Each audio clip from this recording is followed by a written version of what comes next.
You go to the gym 3 times a week. You track your protein. You take creatine.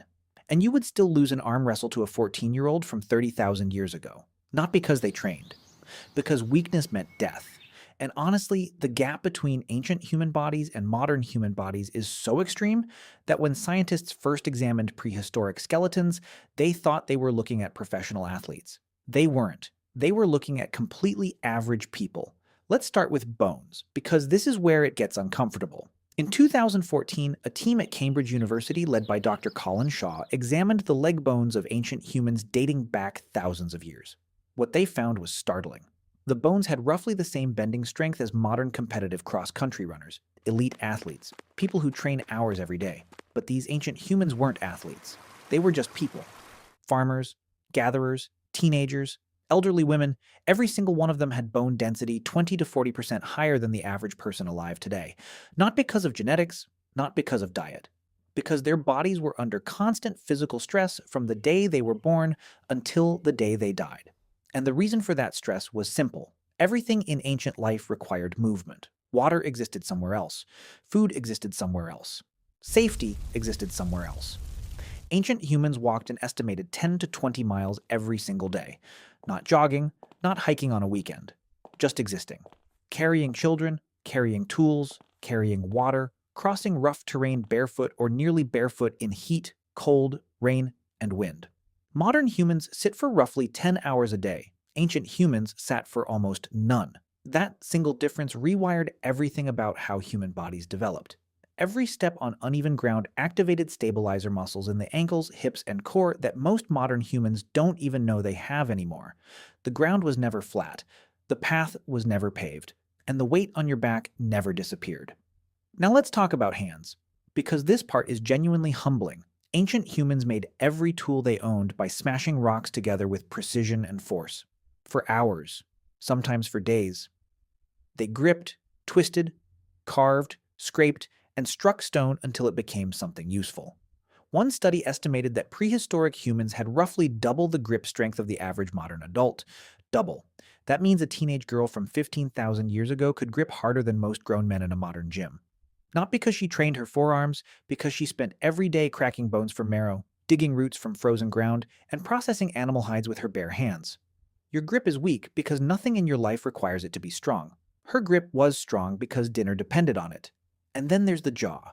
Ancient human jaws were significantly larger and more powerful than yours. Not slightly, dramatically. Their faces were wider, their teeth had more room, their bite force was considerably stronger. And this wasn't genetic variation, it was mechanical. Ancient humans spent hours every day chewing raw meat, tough roots, fibrous plants, and unprocessed food that required serious effort to break down. That constant chewing developed jaw muscles and bone structure that modern humans simply never build.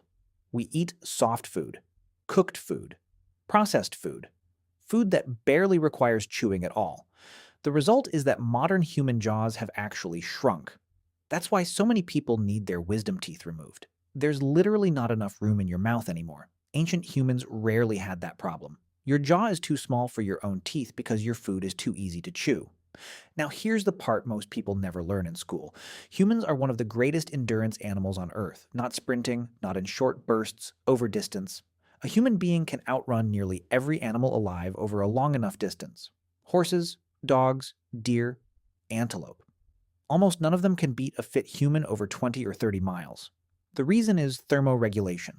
Most mammals cool themselves by panting, which only works while standing still. Humans cool themselves by sweating, which works while running. That meant ancient humans could do something terrifying. They could chase an animal at a steady pace for hours until it collapsed from heat exhaustion.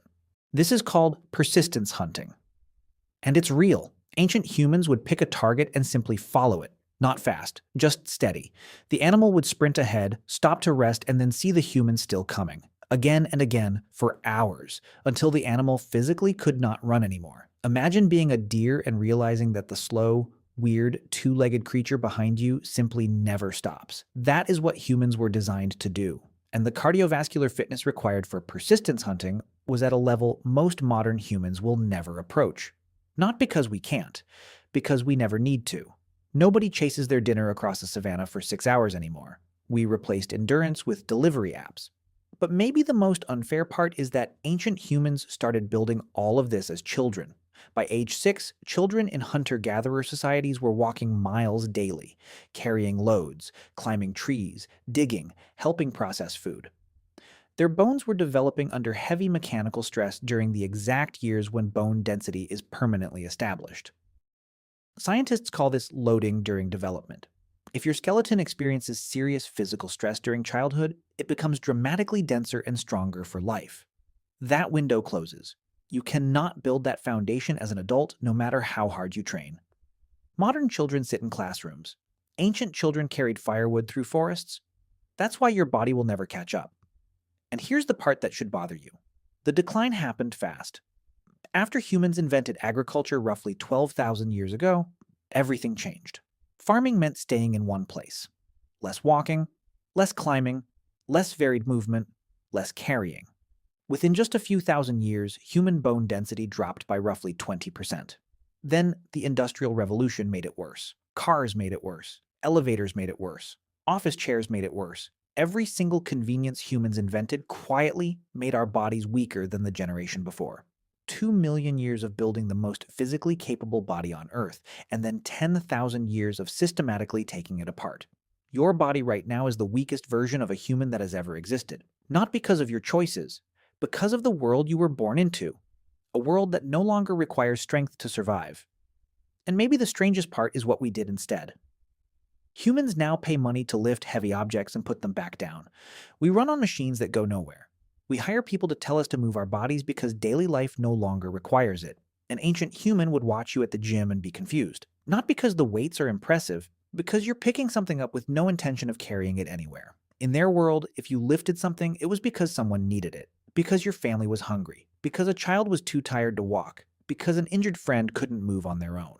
Ancient humans weren't strong for Instagram, they were strong because the people around them depended on it. That's the difference. Modern strength is a personal project, ancient strength was a responsibility. And maybe that's the part we actually lost. Not just the bone density, not just the grip strength, not just the endurance, but the reason behind all of it.